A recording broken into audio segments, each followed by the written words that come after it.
We are here with Susan Axelrod, and she is one of our excellent authors this month for our magazine. And I'm Laura Roser, the CEO and founder of Paragon Road. You see me on a boat. Right now I'm on a yacht, actually, but not trying to sound impressive, just trying to explain my background. But anyway, so happy to have Susan here, and thank you, Susan, for joining me. Oh, my pleasure. And Laura, I'm not on a yacht. Yeah, anyway, mine sounds more impressive than it actually is, but the background is, that's why it's kind of weird. But so this is just kind of an informal chat, and want to learn a little bit more about your work and what you're writing about in our magazine. So you have a few things going on. You have your Discovering You Again radio, and then you've got a couple coaching programs. You have your personal coaching and then a fundraising coaching. Is that right? Yes. So tell me a little bit about the work that you do. Yeah, thank you so much. I'm so happy to be here, and I'm really happy to know you, and I'm really happy you're on a yacht right now. The nature of my work evolved in my career as a fundraiser. I started working in the field of fundraising right the year I graduated from college, and it evolved over the course of wanting to move in the direction that was more fun for me. I was working with individuals and the higher level individual donors. And so I moved from the world of fundraising to philanthropy. And as I got involved in the world of philanthropy, which is a different kind of consciousness than just giving, right? Philanthropy is impact.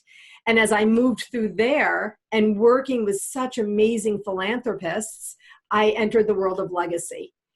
And so that's how it sort of all dovetails together.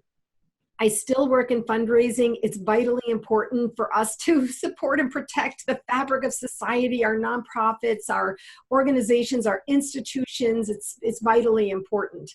My work in legacy now is helping those organizations and individuals understand the impact that they can make, really through their giving, through their time, and also through their energy and commitment. So that's how it goes. My work as a coach is clarity and confidence, and it's really the underlying work of all that I do in all the arenas I work. Excellent.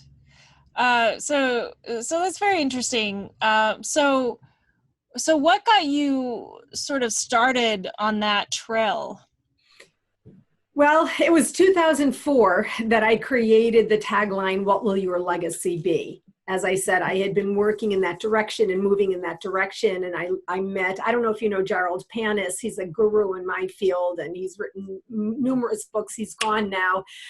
But he was really the fundraiser who turned the industry from fundraising to philanthropy, turning it from us, the nonprofit, to you, the donor, to you, the human, you, the individual who has a deep yearning desire to make impact. And so over that time in my career, as I was working more and more with individuals and higher level donors, this tagline, this question kept coming to me, and I heard myself asking people quite a bit, "What will your legacy be?" And so I got a business card with that tagline. I got the URL. I created a website, and that really was the evolution. And now it's all synergistically, or as I say, infinitely entwined. That really it just comes down to you, the human. Who are you? Who do you want to be, and how do you want to be? And how do you want to be remembered? This, as I'm sure you know better than anyone, knows that people have a deep yearning to be remembered. And I say, I help people cross the bridge from how you want to be remembered to how you will be remembered. And that is by who you are and how you are every day. Oh, that's incredible. So you've got this philanthropic component, but it sounds like you have this very personal component as well. Yeah. So tell me how that works. I mean, are you helping people? Well, tell me how that works. Yeah. in the old days of my younger self, my less mature self, I'm at that nice mature, stage of midlife. I wanted to make a big impact. I wanted to be like seen and heard and, known by thousands or whatever. But in the end, the work that came through me, the light that I shine really is just one-to-one. And I used to fight that, and I used to want to do more, always want to do more. But the truth is, it really comes down to that personal work that I do. So I've learned that my individual personal work goes, from me out this way, right? It goes from me out. And the people I've worked with are amazing. I have one friend I worked with for years. I'm not exaggerating, 20 years. She's helped network 100,000 children into treatment for her organization. I have another person I worked with for years. She created a global online movement for something. Another person is an artist and a healer.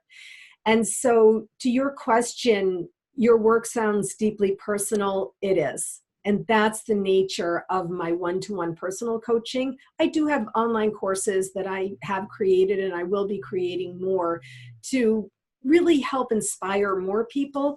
But legacy work is deeply personal. Absolutely. So the fundraising side of it, do you work with nonprofits? Is that the gist of it? I do. What I do now is I work with the nonprofit leader, the nonprofit CEO. I learned through my career, and I was a nonprofit fundraiser, and I, evolved from then. Then I moved into consulting while my children were at that age where I wanted more flexibility in my life. And then I moved, I became a fundraising coach. So I have a client, for example, who's a college president, and she and I just work privately, one-to-one by phone. And I'm working with her to shore up her own understanding of how you get those transformational gifts through strategy. And I have a curricula, a methodology that I created that I teach. I work with nonprofit CEOs, really personally working with them to, again, shore them up. That's key. And then also help them create a culture of philanthropy in their organization. So yes, I do work with nonprofits because I believe that nonprofits protect the fabric of our society. Absolutely. Yeah. Wow. Well, excellent. And when you're coaching, so you mentioned a few examples of people that you've worked with.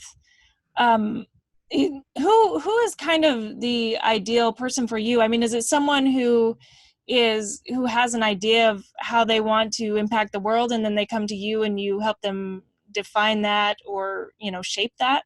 Right. Well, I'm not sure why or how it happened, but something has happened where what has found me is the work that you mentioned that I call discovering you again. Yeah. So perhaps it's because I am a woman in midlife and I use my authentic voice, but I now am found by people, women mostly. I have had men clients, but women who are at this stage of life who are wanting to really make a different kind of impact than they have, for the last 20 to 25 years that they've been living a good life with intentionally supporting a family, a career, etc. So what's finding me now is more people don't know what they want to do than know what they want to do and just need a plan.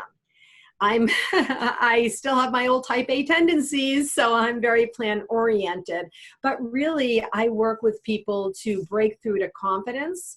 And this is the key, this is really the key. It's like I start with your values, and that once you're really clear on your values and the impact, where you want to go and what you want to do, then we work on confidence. And it is from that place of confidence that you can really imagine creating a legacy. I don't know if you have the experience, Laura, but a lot of people say, oh, I'm not that important. I'm not one of I'm not going to have a legacy. Do you know what I mean by that? Oh, I hear that all the time. My stories aren't that important. And sometimes these are incredibly well-known people. I mean, they'd have done incredible things with their businesses or so on. And they still feel that way. And they still feel that way. And right. so it's really interesting. And I think, I mean, from my point of view, it doesn't matter if the world thinks you're great or not, but I think everyone has something to offer. Everyone has a legacy to leave behind, and everyone is very important. Couldn't agree more. What will your legacy be? Exactly. And that is my point of inspiration. Really, I talk with strangers on a bus. I'm sure you do too, actually. I talk with strangers on a bus about this because you know what? It's a point of inspiration. It's a point of aspiration that many people don't have. And it's not like, oh, you have to be the most famous or the wealthiest or, the most known, it's just you, who you are and what you want to do and how you want to be. So that's really the basis of my work. So I work individually as a coach with people. I work with nonprofit organizations. I do workshops for women. I love nothing more than being on a back deck, with a group of women and a glass of wine and really talking about this content. And I do speaking and writing, obviously. I'm looking forward to writing my article for your magazine. I actually have a formula that I use. I won't get into the details now, but my article will share a simple formula and a simple plan for anyone to be able to create their legacy. Excellent. I love it. Well, Susan, when you think about your legacy, what kind of legacy would you like to leave behind? Really?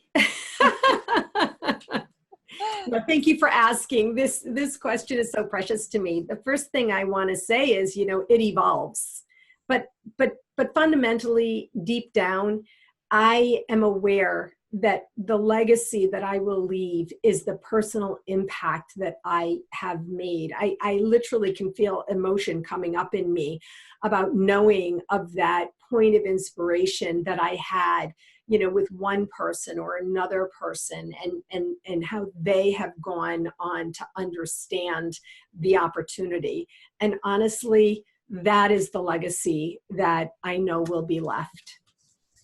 Excellent. I love it. So how do people find out about you? My website, whatwillyourlegacybe.com. Also, I'm prolific on Facebook. I love my Facebook. It's just my personal Facebook page, Susan Axelrod. I also have a Facebook page called What Will Your Legacy Be? And on both of my pages, I have a ton of mini workshop videos just to share some of my coaching tools. Excellent. Well, good. Well, thank you so much. It's been a pleasure, and the work you are doing is amazing. Thank you. You too. Thank you so much. I appreciate it. Have a safe voyage. Yes. Thank you. Thanks, Susan. Okay. If you're interested in passing your non-financial assets like your wisdom, your values, and your beliefs to your family and leaving a great impact on the world, make sure to grab a free subscription to our online magazine. Go to legacyartsmagazine.com and you'll see it there. In every issue, we interview fascinating people about their legacies, from Fortune 500 CEOs to artists to philanthropic leaders to best-selling authors. We also offer tips, guidance, and strategies for developing an excellent legacy of your own.